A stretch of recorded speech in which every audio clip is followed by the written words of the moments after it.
Sanitary towels, though readily available, are out of reach for women and girls that come from low-income families. Majority of women prefer using disposable pads, while others will use reusable pads. Others rely on old clothes, pieces of blankets, chicken feathers, and even newspapers.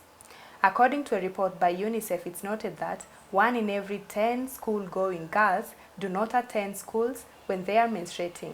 On average, this is 4 days every week, and in an academic year, that is 9 months, this girl will lose 6 weeks of learning.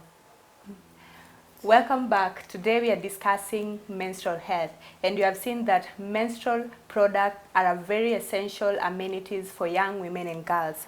Maybe, Doreen, to what extreme do you think young women and girls can go to access these products?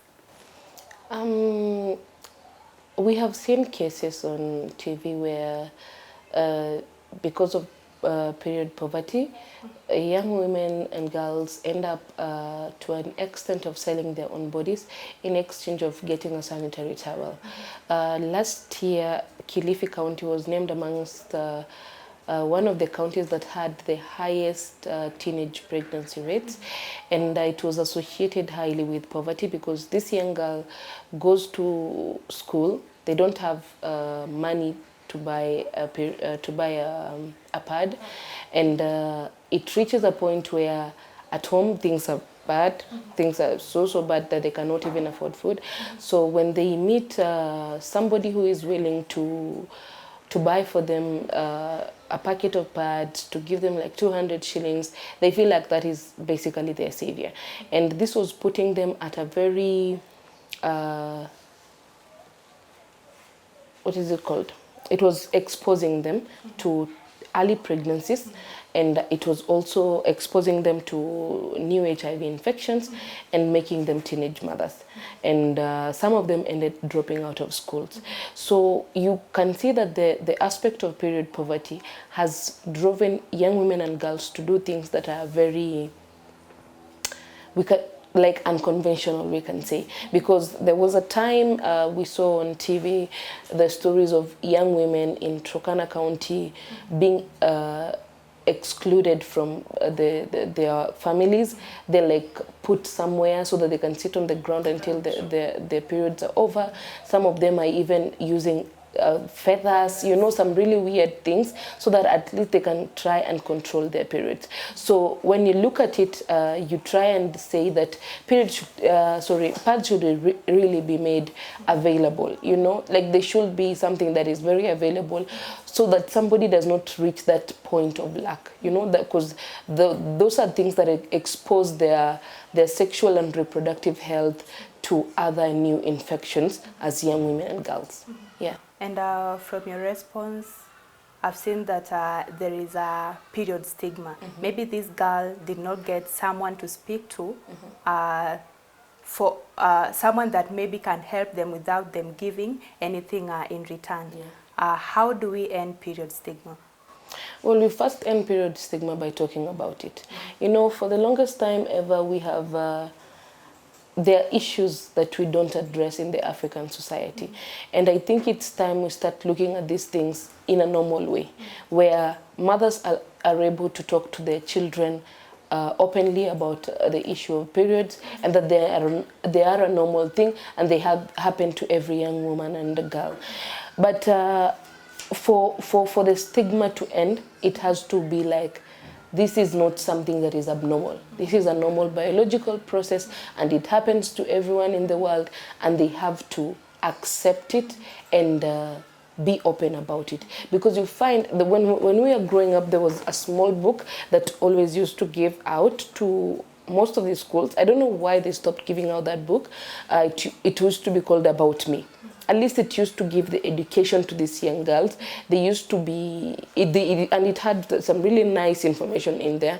But then I don't know why they stopped giving, because I felt that book was a part of the reason why we will reduce period stigma. So I don't know if the companies that produce these sanitary products can try and you know, come up with more information, booklets, pamphlets, you know, some brochures, so that for the, especially for the small girls in school, they're able to like not feel, you know, this self-stigmatization, and then there's stigma from the society. So if they stigmatize themselves on the basis that they're having stigma, they're having period, sorry, and also their community is also stigmatizing them because of the basis of maybe religion and tradition, it becomes a little bit challenging on them, and to a point that they end up feeling like they are abnormal human beings, and the fact that some people even seclude them makes it a little bit hard on them.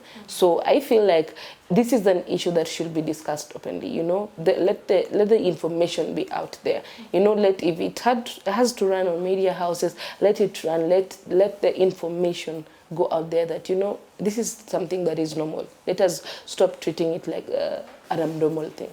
Yeah. And now, as an advocate, how do you relate menstrual health to it being a human rights issue? Because we've seen this all over social media platforms. So the same way we have the right to life and the right to associate, it is the same way we should have the right to access menstrual health products. And that is actually the whole reason why the issue of human rights come in. Because now these people are being, they don't have the access to the products that they need, you know, so which means their life is not going on well, if I may say that. So it means that they're limited at some point, and that limitation is what we're trying to break. So we're trying to break the barrier of limitation by making the menstrual health products available for them. You have seen NGOs come up with reusable pads, because they want to make sure that the people who cannot afford pads for the 12 months of the year are able to have access pads and able to sustain them throughout the year. So I think that we should first of all come up with a sustainable option like that one, and also the government was actually giving pads in schools. I don't know how that project is going, I'm not really sure, but they were giving pads to young girls in school. So I am hoping that that project can be very sustainable, and it can go, like, it can continue, it can be made a continuous process, because this, you cannot deny a person access from pads. Yes, this is a biological process and they have to go through it. So unless you want to tell them to stop menstruating, so, you know, yeah. And what about now these sanitary pads being taxed? I know it's a topic that is surrounded by a lot of things, but maybe you can just mention it. It is actually surrounded by a lot of controversy, because some people believe that pads should not be taxed, and the countries like Rwanda actually do not tax menstruation products, but for a country like Kenya, we are still taxing them.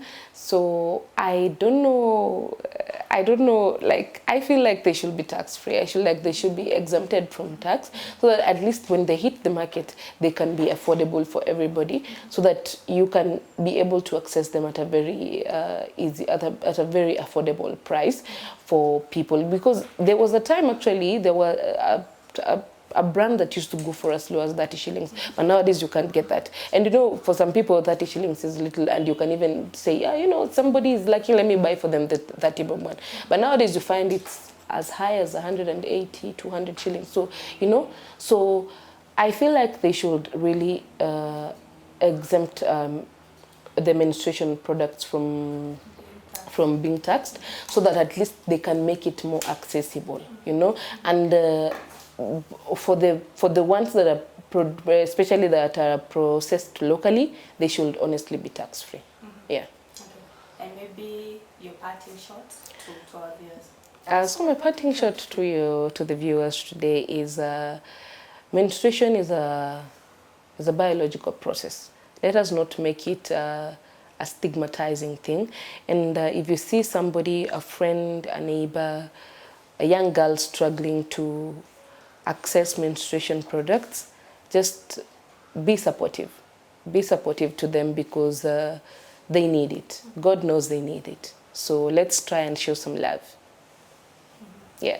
Thank you so much for joining us today. Thank you. I appreciate it. It's high time we do away with the myths and misconceptions and the negativity that for too long have surrounded menstrual life cycle. Join this hashtag on our social media handles. That is hashtag #endperiodshame, hashtag #endperiod_stigma, and hashtag normalize periods. We leave it at that on Health Nuggets. I'm Ida Monzatsi, and always remember your health matters.